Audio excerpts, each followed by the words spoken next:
Salut à tous, aujourd'hui je vais déballer et présenter le Fire TV Stick et expliquer à quoi ça sert pour ceux qui connaissent pas du tout.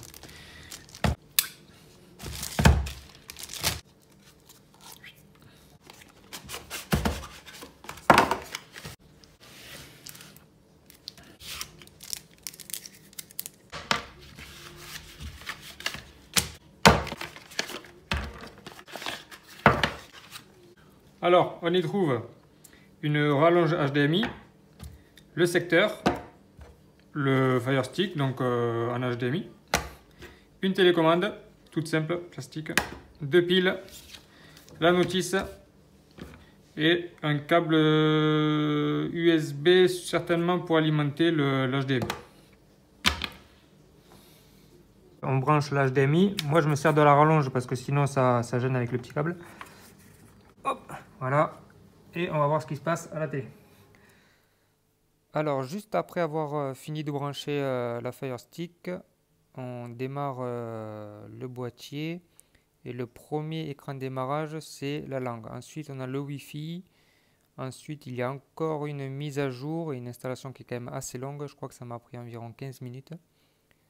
Et une fois que tout ça c'est fait, on passe sur un écran qu'on voit en ce moment là. C'est une petite présentation en vidéo de tout ce qu'on peut faire avec le Fire TV. Une fois la vidéo de présentation terminée, on arrive sur le menu principal. Donc en haut, on voit qu'il y a trois onglets: accueil, catégorie et paramètres. Donc les paramètres, c'est tout ce qu'il y a de plus basique, c'est tous vos réglages principaux. Ensuite, il y a l'onglet catégorie et c'est ici qu'on télécharge les applications. Donc il y a plusieurs catégories, donc actualité, sport, style de vie, divertissement, cuisine.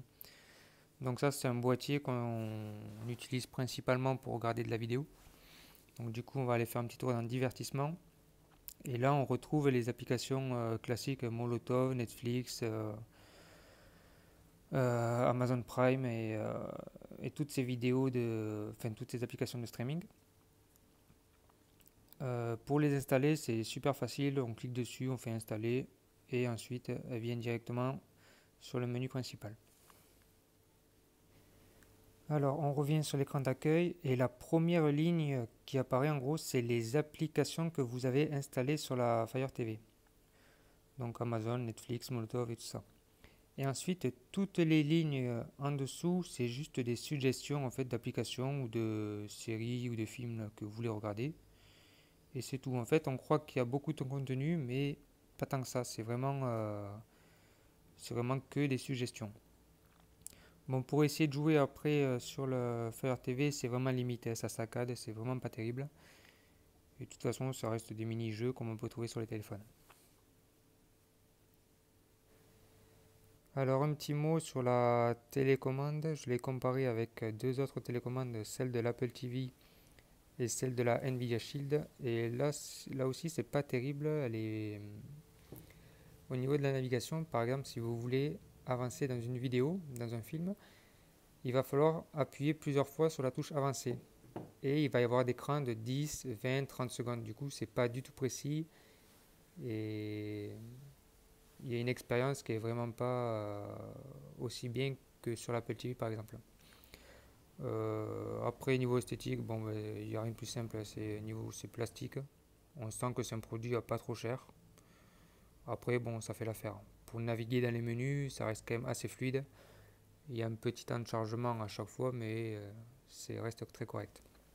Pour ce qui est du prix, moi j'ai payé la Fire TV 40 € parce que j'ai un compte Amazon Prime. Si vous n'avez pas de compte Amazon Prime, il va falloir l'acheter 60 €. Et à ce prix-là, si vous voulez mon avis, c'est peut-être un peu trop cher. Il vaut peut-être mieux rajouter un petit peu, acheter une Apple TV pour avoir une expérience utilisateur qui est quand même bien meilleure. Voilà, donc ça reste mon avis. Après, si vous voulez en plus jouer aux jeux vidéo, il vaut mieux se diriger vers la Nvidia Shield TV. Et je ferai un test prochainement sur ma chaîne. Voilà, je pense que j'ai fait le tour de la Fire TV. Si vous avez des questions, n'hésitez pas à me laisser des commentaires. Et merci d'avoir regardé. Ciao!